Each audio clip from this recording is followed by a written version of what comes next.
If it's your first year of college, you might get a writing assignment and think, wow, this is a lot. I have to write like 1,000 words per assignment. How am I supposed to write like all these professionals in my field? Trust me when I say this, it's simpler than it looks. All those professionals started where you are at some point in their careers. Now, I can't speak for each individual in academia, but after doing some research on the subject, I've collected some tips and guidance on how to enter the field of voices in academic discourses. First thing is understanding the discourse community of the specific field of academics you're entering. What's a discourse community? Good question. 10 points to you. According to the late English linguist John Swales, there are 6 outlined attributes of a discourse community. A main goal, a way to communicate, communication, expectations and rules, specialized terminology, and a balance of experts and novices. For writing specifically, you're going to need to know the genre of communication, expectations, and any specialized terminology.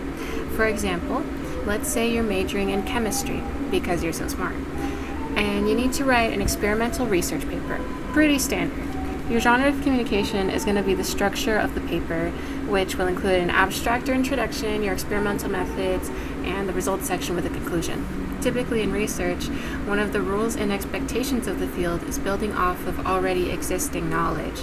You're going to want to cite any sources you have and acknowledge any authors that you might have borrowed methods from. Another expectation is tone of voice. In our experimental research paper example, a neutral, formal tone is expected.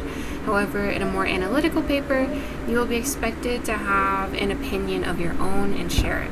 This is a part of writing with authority, and this skill can help you no matter what field of academia you're in, whether you're in marketing, philosophy, history, performing arts, you name it. So, how do you write with authority exactly? Is there a way to write without authority? Another very good question. 10 points to you again. When writing in college, it's a common mistake to just take the sources you're provided with and summarize them in an essay, treating the arguments and claims in the sources as fully factual and non-negotiable. But in reality, the arguments didn't come from nowhere. They were formed by an author who may have biases or limited knowledge or incorrect information. This author's perspective is one of many in a field of voices, which includes yours too. An article authored by Anne M. Penrose, an associate English professor at NCSU, and Cheryl Geisler, an associate rhetoric and composition professor at RPI, they take a look at the writing process between a college freshman and a student completing his PhD in philosophy. They were both given the same reading material and the same constraints. The college freshman, named Janet, focused on gathering the facts of the reading, solely using the pre-existing arguments and disregarding any new ideas she came up with. An example of this is shown on page 517, which reads, Janet deleted from her draft a pair of terms she had developed to help explain a complex distinction proposed by one of the authors, saying, "Why did I bring in indirect paternalism? That's my own word. I don't think I can just do that." Oh ho ho, but you can just do that. That's the whole point. In a high school English class, your main goal for essays was to intake information and prove that you're able to understand the material. But in college, your goal is to kind of expand on that material, give your own opinion or way of thinking. Your voice and perspective is just as valuable as others in your field, so long as you can back it up. But how much do I insert myself into the argument? Another fantastic question. Another 10 points to you. You're not going to want to babble too much in your writing. You still want to showcase the pre-existing arguments and give those authors their flowers, of course. You just need to strike a balance, which is discussed by Elrod Whitney in her article Authority and Voice in Student Writing. The article is mainly about a student of hers who, at the beginning of the semester, didn't put any sources at all in his essay.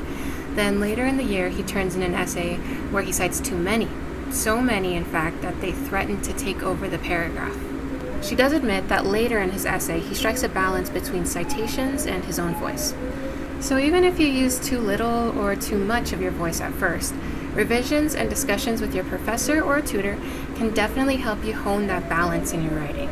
So with all that in mind, yes, writing in college is a way different ballpark than in high school.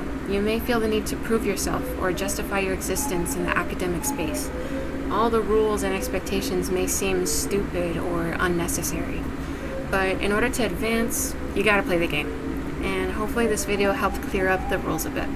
So go, run free with this knowledge and take on the beast of academia. Hey, what can I use these points for? Here, take this. Oh, it's a symbolic moment.